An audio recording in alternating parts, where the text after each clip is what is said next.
Finally, we're available for a new episode of Split the Difference because we've had some technology issues tonight. So we're gathered here today with Hope, our horror whore. The bane of my existence is technology. How long did we take to try to get your audio to work? Shut For like the 20, fuck 30 minutes? up, Jossie.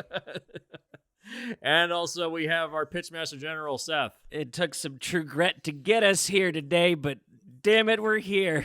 We did it, yeah, which is what we're discussing today. We're discussing True Grit. We're discussing the original film from 1969, directed by Henry Hathaway, versus the 2010 remake directed by the Cohen brothers. Hell yes. Yes, Cohen brothers are no strangers to the show. We've discussed The Lady Killers. I think it was a season ago, 2 seasons ago. One or two yeah, it sounds right. Either way. It was a while back.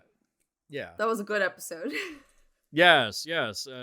And this is an interesting one because I said I wasn't going to do any clone movies anymore, but I didn't realize how accurate and how much they really just copied and pasted the original into the remake. They really like this movie. They really like this movie. One thing real quick before we start. Yeah. Oh. So last episode we made a bet. Oh yeah. How long into the movie would Wilhelm scream going to happen in the original? And we all fucking lost. We all lost because there is no Wilhelm scream. We are shocked by that. We presupposed a Wilhelm scream. That's my bad, folks. I'm sorry for everyone that lost that bet. Every Western of this time frame had one. Right. This is the only one that doesn't. Right. Yeah. I guess they wanted to be different. I don't know. Sure, it's fine. So anyways, the original film, we'll start there. So first thing to note is that the original is longer. There's a whole opening that's not in the remake. Mm-hmm. Yeah, I was shocked. Yeah. This is one of the very few times where the original is longer. Yeah. And this is that's mind-blowing to me that the original is actually longer. And I was like, holy shit. The only other time I can think that the remake is shorter is what was it, Rollerball? Oh that? yeah. It's like a 90-minute movie. You're like in and out. It's like wow, it's because they didn't want to make any more movie. Yeah, right. One more montage, please. Sure. But yeah, there's a whole section that takes place on the farm with the family meeting, and you see Tom Chaney meeting with the father figure, Frank Ross, yeah. Right. You see the whole backstory of everything that's happened there. And ultimately, I think that, to me, it works better in the remake because it really isn't necessary. To me, at least. I think when we get into the comparisons, I'll be able to talk a little bit further as to why I understand the decision to chop off that beginning intro. Yeah. But with regards to the original film, I personally, Seth and I were talking about this. I personally prefer Italian spaghetti westerns. I think American westerns are fine. There's some that I really, really like, but for the most part, I prefer Italian spaghetti westerns. There's more grandeur to them. There's more. Call me a simpleton if you want. There's more action. There's more. They're very stagey American westerns. They're very kind of flat, a little simplistic at times. Not that there aren't very grand ones like High Noon and things like that, but like the Sergio Leone Dollars trilogy, they are epics. They're epic films. Yeah, whereas with something like, I don't know, Stagecoach, it's not really epic. I mean, it's an important event. Yeah, it's a good film, but a lot of people say John Ford, best Western director of all time, best American Western director, best director of Westerns, probably Sergio Leone. Right. So, yeah. But in terms of the style of this original film, it's very well done. It looks good. It's a well-shot film. It looks great. I think the weakest part of the original is the girl who played Maddie. Oh, yeah. Performance-wise, it's fine. There's times where there was I don't know what was happening on set, but there's so many times where she's supposed to be angry and she goes, ha, ha, ha. Why are you smiling? Why are you smiling? You should just be fucking pissed. Like, Yeah. in Haley Steinfeld, when she was doing it, she had her straight face, like she had RBF the whole time, which was perfect. You know? And that's how she should be. She just lost her dad. She's trying to get these fuckwads getting together, you know, like she played the part well. Whereas the other chick, I'm like, maybe get a couple more lessons, sweetie. Yeah, I'm not the biggest fan of that actress in the original film. She's Kim Darby? Not a big Kim Darby fan? Not really. In her She's adulthood, fine. In her adulthood, she's better. Yeah, in adulthood, she's better. The big draw of this movie is obviously John Wayne. Obviously, this is the first time we've ever had. Yeah, obviously, this is the first time we've ever had any John Wayne films on this show. Oh boy. Yeah. I mean, John Wayne obviously was a, Western guy. He's a legend always in and of itself. A legend in and of itself. He also played a lot of military figures, even though he never served in the military, which is weird. It's like, yeah, my dad loves him as an actor, and he plays a Green Beret in the Green Beret, and he always commented like, I think that's one step away from like stolen valor, though. I feel like he even used to razz on John Wayne for not having served. Yeah, I mean, we didn't get Lee Ermey for a while, so we couldn't really. Yeah. I mean, his performance in this film, it's the one movie that got him an Oscar. I can see why. It's solid performance. He plays a complete asshole. He's really good at playing an asshole in this movie. But to compare these two films now, the Rooster Cogburn of these two films, one is a guy that's trying to reclaim his youth, and the other one is accepting his fate, that he's old and run down. Yeah. Like they're on two separate planes. That's the biggest change, I think, between these two movies is the way they portrayed Rooster Cogburn. Well, and the fact that LaBeef lived and won and died in the original. Oh yeah.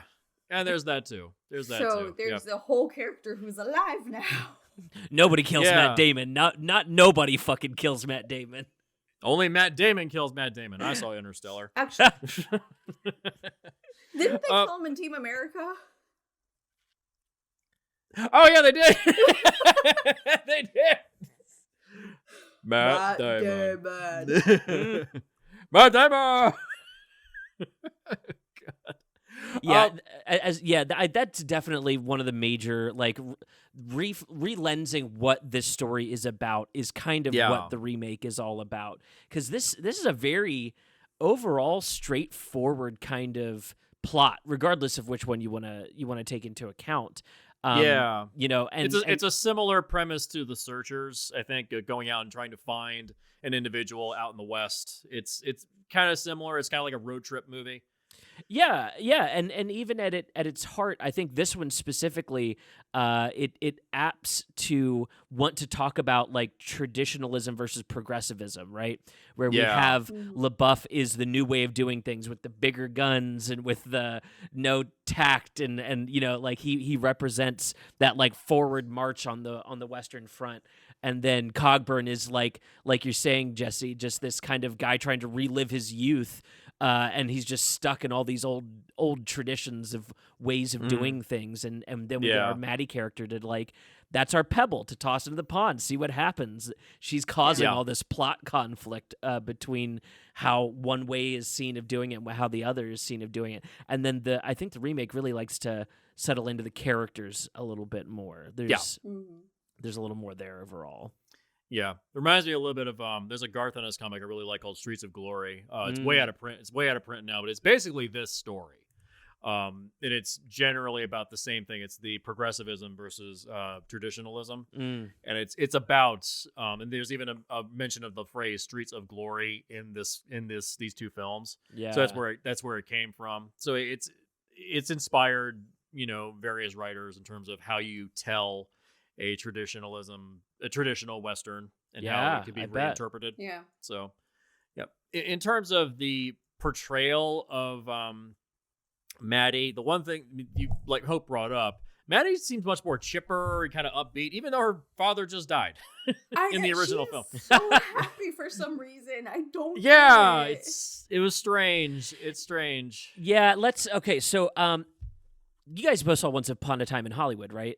Yeah, I did. Yeah. This is something that Tarantino wanted to point out specifically, that Kim Darby's a good actress. Like she has the ability.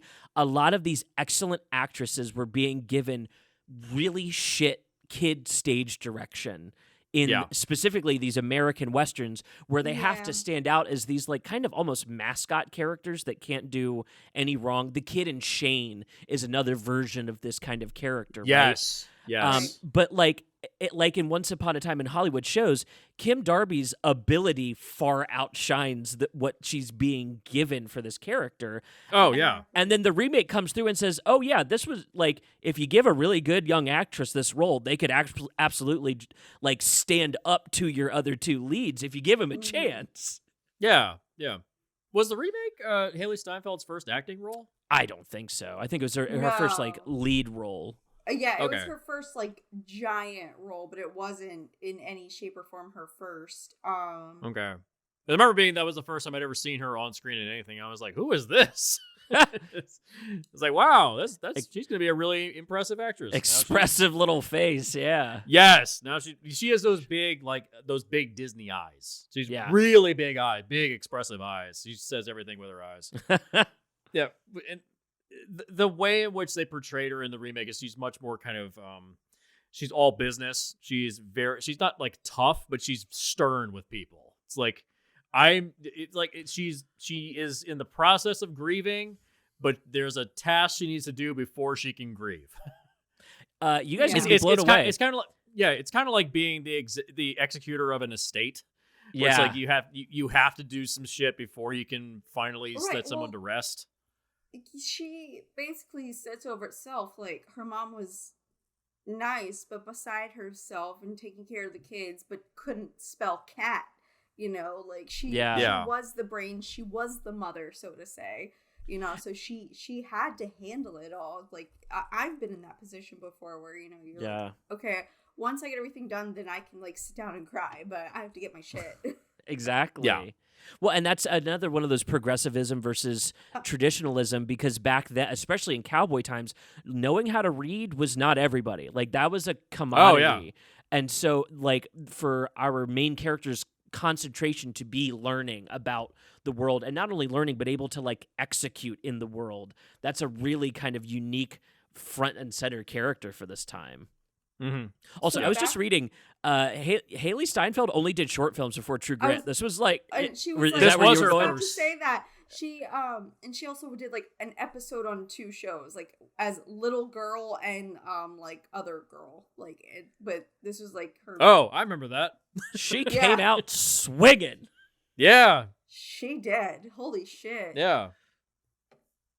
Wow. Yeah, I mean they and then Coen brothers she did shorts up until Ender's Game, basically. She in Ender's Game?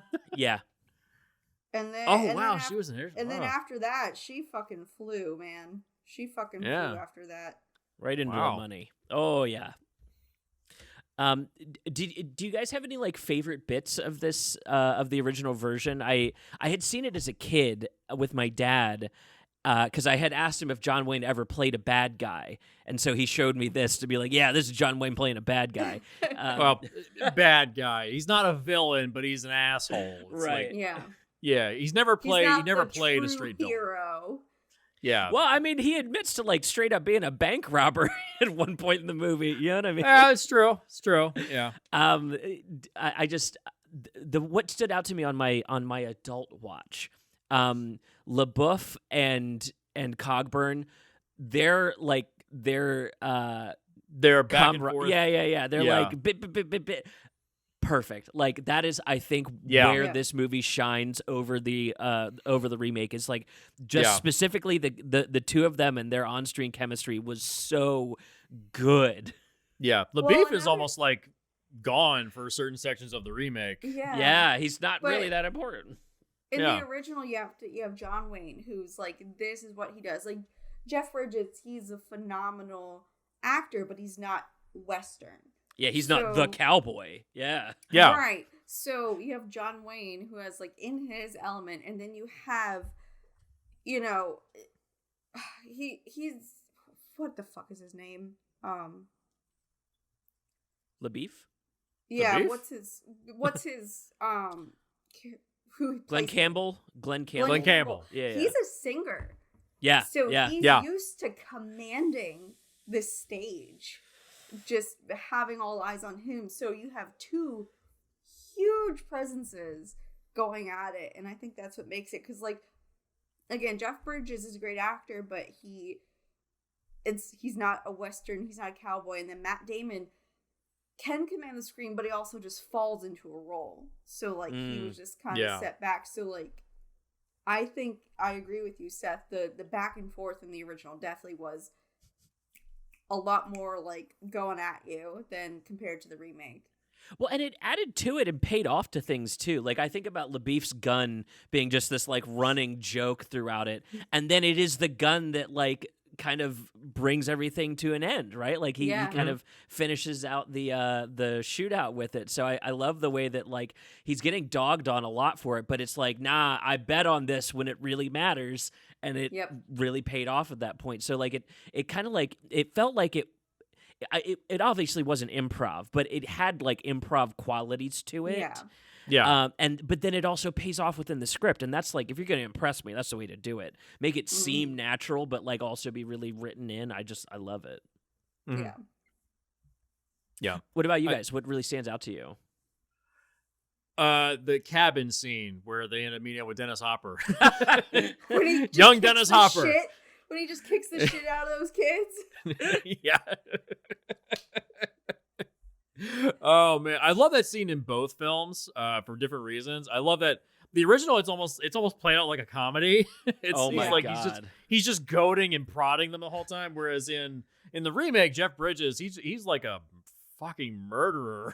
It's just You reminded me of Jack Bauer. You know what I mean? yeah, like that scene was used to as the ending for every trailer. Is it where the hell is the guy's name? Brendan Gleeson's kid. He was Oh yeah, the fuck is his name? Ex Machina. Fuck is his name? Domhnall Gleeson. Domhnall Gleeson. Yeah, when he's like, "Help me," and Jeff Bridges is like, "I can do nothing for you, son." It's like he's just wow. You just don't give a fuck. Yeah. You just don't care. He just doesn't give a shit about any of these people. Yeah, I think that cabin scene really defines the difference between the two films right there. If you wanted to encapsulate the big differences, it's just tonally, it's completely different. It's almost like a traditional standard Western in the original. It's a gritty kind of noir Western in the remake. Yeah, it's like, forgive the pun, it's grittier. It really is. It's shot like it's in the actual West, whereas the original has this kind of like Technicolor look. It looks a little too colorful at times. Yeah, oh my God, they were shooting on gorgeous days out there. Some of those like big fat cumulonimbus clouds sitting up top. I was like, this is Andy's room from Toy Story? Holy shit, they shot on the most beautiful day out here. I prefer the coldness of the wintertime in the remake. It really puts you in the mood. Yeah, it's a very good mood piece. It's not, there's mood in the original, but it's not as strong. Yeah, I mean, I'm not saying the original is bad by any means. These are both solid movies. It's definitely bland in comparison. Like if one of them definitely has like a visual aesthetic, and then the other one is these are nice shots of cowboy stuff. Yeah. I mean, just think of the ending of the original. He's like, "Well, come see an old fat man sometime." Yeehaw! Basically, right? Yeah. It's the ending of the remake is dour as fuck. He's dead by the time she arrives. He's dead. LaBeef is gone. She's without an arm and old. She's like, yeah, I'm a spinster. Fuck you. What of it? I lost an arm. Fuck this. Yeah, you got your revenge, but for what, did it pay off? Not really. Right? Yeah. It kind of has a message of like, yeah, revenge isn't worth it. Well, and they like the vengefulness is kind of actually accented by her character. Haley Steinfeld Yes. has that like Yeah. that behind her. Mhm. Like I said, Yeah. she had total RBF the whole time. Right.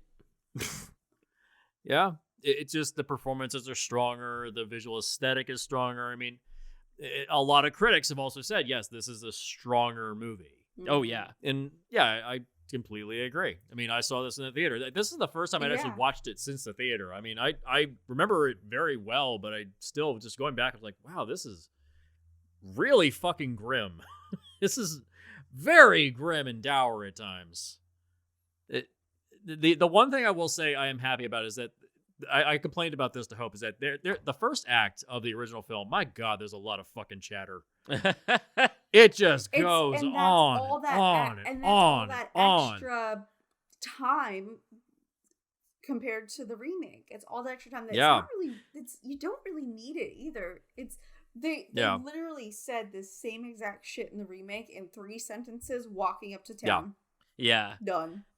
I was noticing, you can kind of notice when they get themselves kind of talked into a circle in a script, and this original, she leaves from the pony yard to I know what you're gonna say. to I know what you're gonna Cogburn's say. place, to go back to the pony yard, to go back to Cogburn's place, and so we see the same 2 locations like 6 times. Yeah, is this to pad the runtime or something? Right. Well, and it's like, Yeah. shoot it in another location. You know, like we don't have Yeah. to do it all in the same office, or like give us a transition here or something. Like it just it could have been played up for a bit that she's like kind of walking in circles around the town, Right. right? But like Yeah. instead of playing it up for a bit, it's just presented as like kind of awkwardly edited.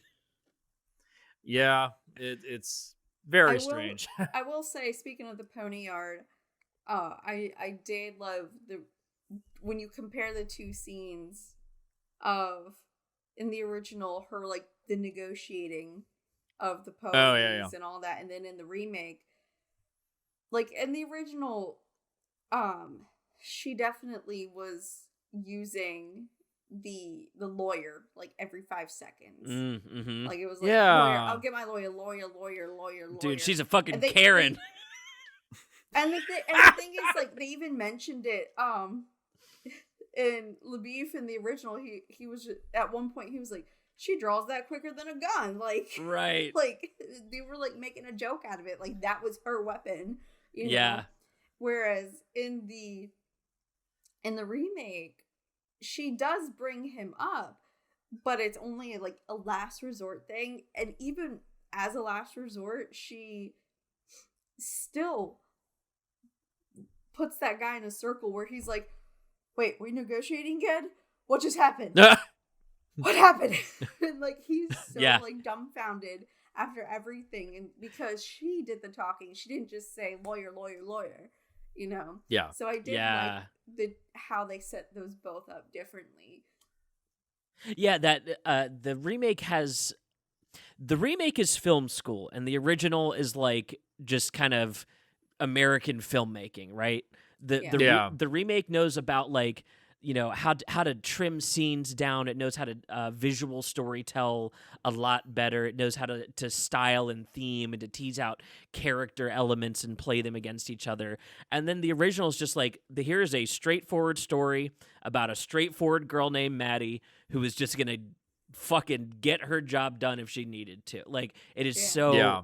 it is so just presented in that kind of plotting manner.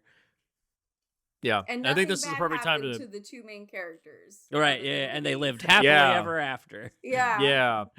I think that's a perfect segue into the discussion of the opening of the remake, and that they cut the entire opening at the farmstead. Yeah. Mhm. We It's get all to gone. meet Frank Ross and everything in the original.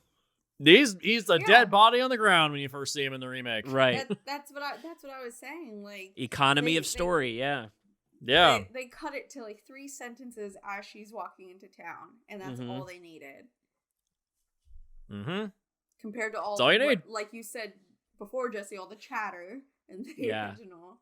Yeah. You know, she didn't need that 20-minute convo with her dad. All right, Dad, now remember this. Yes, daughter. All right, Dad, now remember that. Yes, daughter. Like, Yeah. literally the back 'Cause and forth for the first 10 minutes.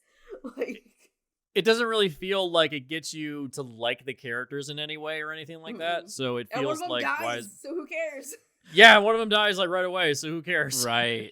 So what difference does it make? Are we convinced that the original wants us to like Maddie? Yeah. The original does. I think the remake kind of makes you feel repelled by her a little bit. See, I think the remake does it better, but I think you're supposed to be repelled by Maddie watching this movie. In both versions? Well, because in both versions for different reasons. She's I think Karen Okay. in the original, and then she's just a bitch in the remake. right, like they're trying to get you to be okay with bad things happening to her in the remake. They need you to like be okay with that happening, so they make her a little bitchier.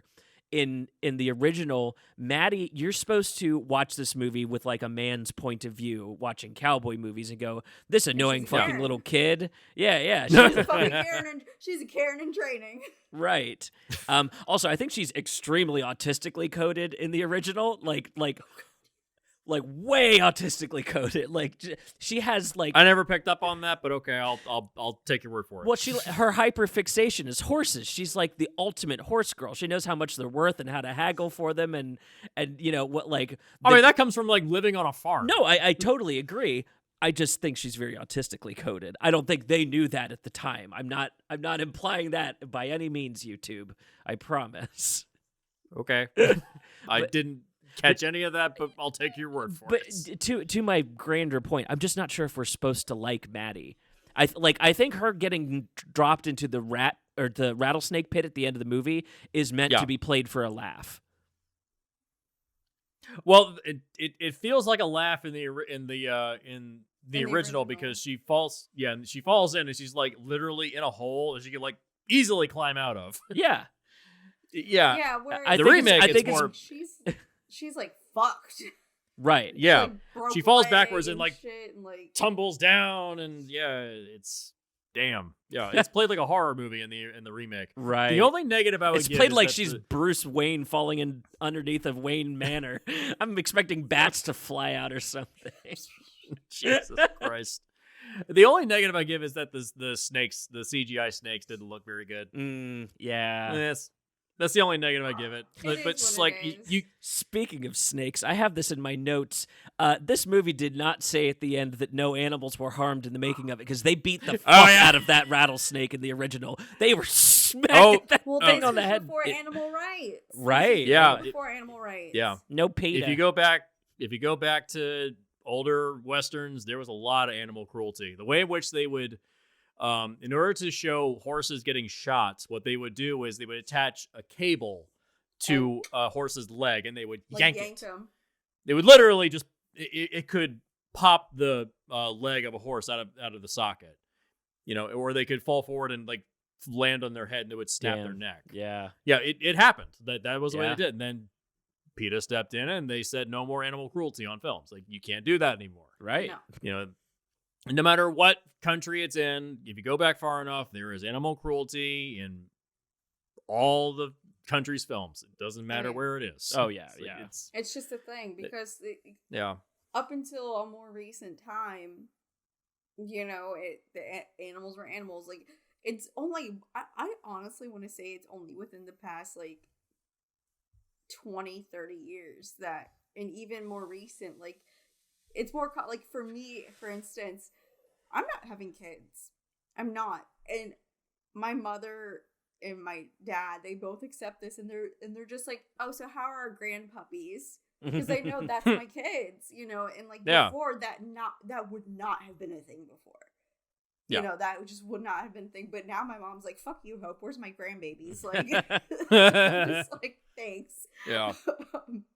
But it coincides with the fact that like animals had no rights, no one cared. It's a very, I mean, think of like the circus. They only just recently got rid of some of their animals. Yeah. And That's same true. thing with like SeaWorld and things like that. It's only been in very recent years that we've had any like success with getting rid of animal cruelty. So Yeah. So yeah. That does bring up the I'd say the most graphic part of the remake, which is the shooting of the horse at the end of the movie. Ooh. Oh God, shoot. Man, Jesus Christ, that was. Rough. I was like, I mean, I like, get it. Fuck that kid! You saved that horse. I mean, I get it because the horse was like so tired that it could never get back up. I get it, but it's still at the same time. It's like you didn't have to shoot it. Yeah. You didn't have to do that, but okay. All right. Yeah, and Give the it a original they satchel of tried to show water, that it was all shit. foamed out from all Yeah. the running.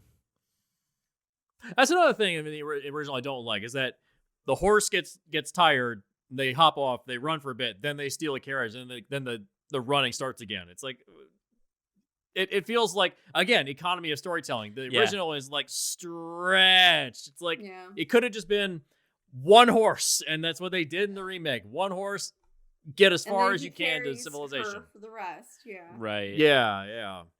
I wonder if back then if there's like different kind of producers notes if they're talking about like add extra stuff in so people can be discussing whether or not Pepper deserved to die, you know what I mean, something like that. If they're like trying to pad out like theater chatter or something. I feel like our movies really inform us how to feel now with musical cues and sound editing and everything. And back then maybe they needed to give a little more time for people to be like, lucky Ned Pepper should have got luckier, you know? I'm just trying to imagine that whole people were shouting in 69. The critics and everything weren't like there wasn't, people like us talking about movies like that unless they were in the industry. People just went to have fun. Or no, they definitely discussed the plots of their movie. No, absolutely, there was like inter-theater discourse. I'm saying more like this is more common. This is more like we're in depth. Like whereas before they would talk about it, but they weren't gonna like make a fucking whole podcast or some shit, Right? Yeah. I'm just thinking for timing in the theater is all. Mm-hmm. I mean, it was a thing, using musical cues to show the emotional weight of the scene. Like the two scenes, the one scene that is copied almost shot for shot, honestly, is the showdown at the very end. Yeah. It's almost the exact same thing. It's almost literally like almost shot for shot the exact same thing. I would even go further as to say I like it a little better in the original. I think I do too. I think that crazy like Sam Raimi style handheld shot from the horse's chest, that kind of it's cool to see little shots like that poking out in like 1969 and places like that where you're like, wow, an otherwise like very wide medium shot movie, they decide to in that moment go like dead in on this crazy shootout. Not only that, I'm going to go back to John Wayne knowing what a cowboy is. He already had everything down pat. This was old hat to him. Whereas Jeff Bridges is like, I'll give this a shot. Yeah, he's not a cowboy. He's the dude. Yeah, exactly. This rug really tied the horse together, man. Obviously, he's not a golfer. But yeah, I think the one thing that just irked the fuck out of me in the remake, there's the sequence where they're riding on the horse at the end of the movie, and it's that obvious green screen behind them. Ooh. Yeah, like I don't know why they did that. I heard somebody say that was supposed to represent like her view of the world because the poison's in her veins. It's like that doesn't excuse a bad green screen matte composite. It doesn't really excuse that. Like I don't know if it was a reshoot or maybe one of the actors wasn't available because you don't see Jeff Bridges and Haley Steinfeld in the same shot. Yeah. So maybe Jeff Bridges wasn't available and they had to reshoot it.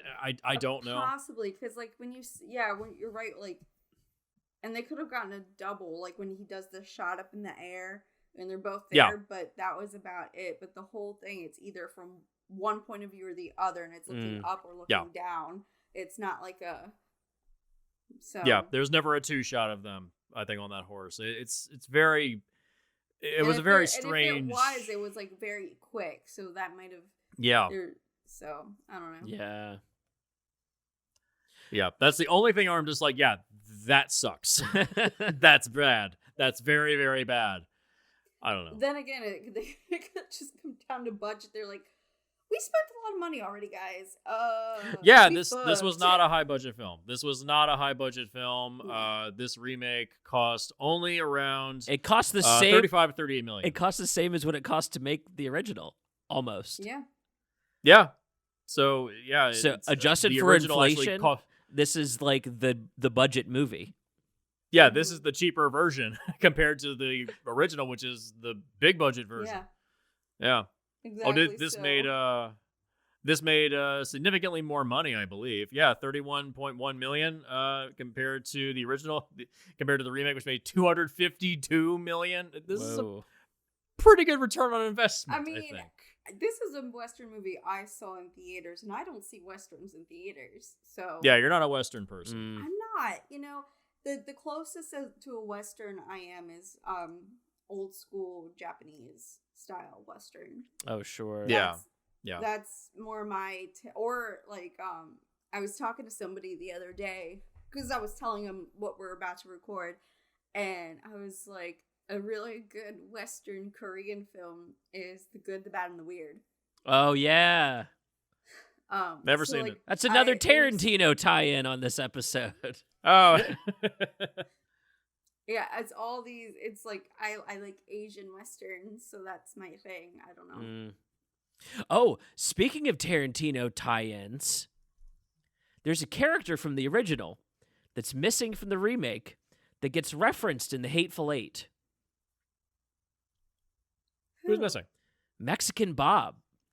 They have a little. Oh yeah. They have a little chunk about him in the original, and Tarantino loved that character name and loved that it was even inferred that there was a younger one, and that is the Mexican Bob that we see in Hateful Eight. Okay. Nice. So I think he so did. Does Hateful Eight take place in the True Grit universe? Sure, which also technically Why puts not? True Grit in the Pulp Fiction like side universe because they have different history over there. Yeah, they all kind of tie together, I think, in some big weird continuity. So in the True Grit bullshit thing. timeline, Hitler gets assassinated by the Inglourious Bastards. That's dope. Sure. That's Sure. awesome. Let's go for that. I want to believe that that the rooster lived to see it too. That's what I want to believe. We got him. Then he falls over dead. Right. I wonder if he added that character in just because the Cohen brothers didn't put him in their movie. Maybe. I I don't know. don't know. These both of these movies have a tradition of their extras turning into big actors too, because we get Robert Duvall and Dennis Hopper in like side roles, and then we get Domhnall Gleeson in the remake. Yeah. I love Haley that. Steinfeld, who launched her career. Oh, Barry Pepper. Barry Pepper. Yeah, he used to be big, and he kind of like receded because of Battlefield Earth. Oh yeah. Yeah, that really tanked his career bad. But man, the Green Mile though. We could talk about the Green Mile in the same sentence. We can talk about that. Yeah, Yes. yeah, the good one. But yeah, there's one thing that also bothered me in the remake is that Matt Damon cannot lose his Boston accent. You Oh my were God. telling me about this. You were just Yeah, his accent. He's like, I'm a Texas Ranger. No, you're from Boston, asshole. Don't even try. Yeah, that I think maybe Matt Damon is just a little too recognizable in the remake. I think maybe he stands out a bit too much. So he's BFFs with the Coens. I think he's going to be in Not only regardless. But I was also saying that he did sort of resemble Glenn Campbell a little bit. And they were going for like an aesthetic more so than a, Yeah, Yeah, I can see it. because Yeah, they that kind of have like the square, same pudgy aesthetic. face. Yeah. Yeah, they have the same aesthetic, and he was actually like mimicking some of like his mannerisms from the original, Mm-hmm. but not that bad. yeah, Not quite a cowboy. No, yeah. the only one that's a real cowboy at all in the remake, I think, is Haley Steinfeld. That's funny. Meh, true. So is this? Would you guys say this is one of the Coen Brothers' best movies? It's probably up there in their top It's, 5. I agree, but it's Yeah, not, top 5. Yeah. It's not The Big Lebowski. It's not Raising Arizona. It's not quite there. Yeah, You know? yeah. I even think It's not Barton Fink. Yeah, It's yeah. I not was gonna quite say there. like I even think like Barton Fink and Oh Brother Where Art Thou are like probably a little higher up there. But like, Yeah. it's so weird to talk about the Coens because I feel like even their bad movies are like B's at worst. You know what I Right. mean? Yeah, we discussed that with The Lady Killers. We said there's no bad Coen Brothers movies. There's just inferior films. Right. Yeah. Yeah. So, I mean, but you can't talk about the Coen Brothers without talking about Roger Deakins. Yeah. We can't. You can't talk about that because one thing that Westerns are always known for is grand vista shots. This, Mhm. the original is good at getting big shots. It's pretty. Yes. It's pretty. It's pretty, but the remake. Honestly, I was gonna say honestly, No Country for Old Men was probably a more grander, you know. Well, it's showing just like, because that was also kind of more like a modern Western in a sense too. yeah. So I mean, it's you could transpose that story to a Western, and it would be the same thing. yeah, and it was taking place like in Texas area, like with in everything too, and. Now, Tommy Lee, he played the right role in that one. Yeah. Oh, he shows up with his cowboy hat ready to go. Yeah. I'm sure. Yeah, he's perfectly cast in that movie. Yeah. Damn, you want to know? Watch that movie in a minute. You want to know the last time Deakins was cinematographer on a Western? What was it? This is just to anger the clickbait. It was Rango. What? Wait, what? Did you know Roger Deakins did Rango? Because he fucking did Rango. Okay, explain this to me. Okay. How does a cinematographer work with a CGI film? You should look into how they made Rango. Gore Verbinski and Roger Deakins worked magic with that movie. It's weird and idiosyncratic, like as a film to watch, but like they were doing some rewatch Rango sometime. It's a gorgeous fucking movie. It is like because they shot it for real. Like it's shot for real and shot in CGI. They shot it twice. That's kind of like the TLDR. And then they just copied and pasted CGI characters on top of everything. And wow, kind of, but they would also like physically act out the scenes with the props and lighting and then go back through. So like there's a blue screen version of Rango and like the actual photography they did. It's awesome. It's so cool. It's amazing. What the fuck? Yeah. What the fuck? Rango's awesome. Okay. That's my statement for this True Grit episode. Oh my god. Oh, well, I guess I have to rewatch Rango. Yeah. Dude, I watched Rango so much when I worked at the pediatric office. It was like one of like the films they had like on repeat. So I've seen that. I'm good if I never see it again. No. Yeah, I get it. That's Avatar for me. It played at Best Buy while I worked there on the TVs. Just on a loop. Yeah. Oh god. Thankfully, I was in the install bay during all that shit, so I didn't. Oh yeah. I was away from the chaos. You even got to listen to your own music back there, you son of a bitch. Everyone always ran to the install bay as like a reprieve. Yeah, it's true. I was like, "Oh, do you need a part? No, I just need a break." Oh, No. okay. Oh god. Well, I don't really think there's too much else to say because these are fair. I keep saying no more clone movies, and I keep getting surprised. Yeah. So this is one where I'm okay with. This is the clone movie. I keep getting surprised because I keep trying to find like weird stuff where it's like that's not exactly like it. There's got to be something different. It's like this is one where I'm like I'm okay with it being a clone. Yeah. Because there's nothing wrong with the script in general of the original. It's too much. Yeah. Just trim it down a little bit like they did in the remake and you got it. Like the remake is like proof of concept. Yeah. This is what should have been done. Right. So, not that the original is bad. It's quality film. It's well done. It's just that runtime's a little long, and performances from the lead actress not great. But John Wayne broke his back carrying this film to the finish line. Oh yeah. Yeah, absolutely. And that goes to show like what you can do when you have a whole team of actors that are that level, kind of rolling with these kind of characters. I mean, I agree. Like it's a clone almost down to the jokes. Like the jokes are almost identical movie to movie, but it's all about how they're acted, right? Haley Steinfeld, telling Matt Damon he should be embarrassed for not being able to find this guy. It's a little stingier than it is in the original, right? Oh yeah. Yeah. The only real addition. Yeah, no, keep going. Go ahead. I was about to say that in the original, she was just so cheery. Like, it honestly, too cheery. It made me think of Whitest Kid You Know. Okay. Now, happier and with your mouth open. And that was the direction she was given in the original. Right. Yeah. Yep. Show off them pearly whites. Right. Yeah.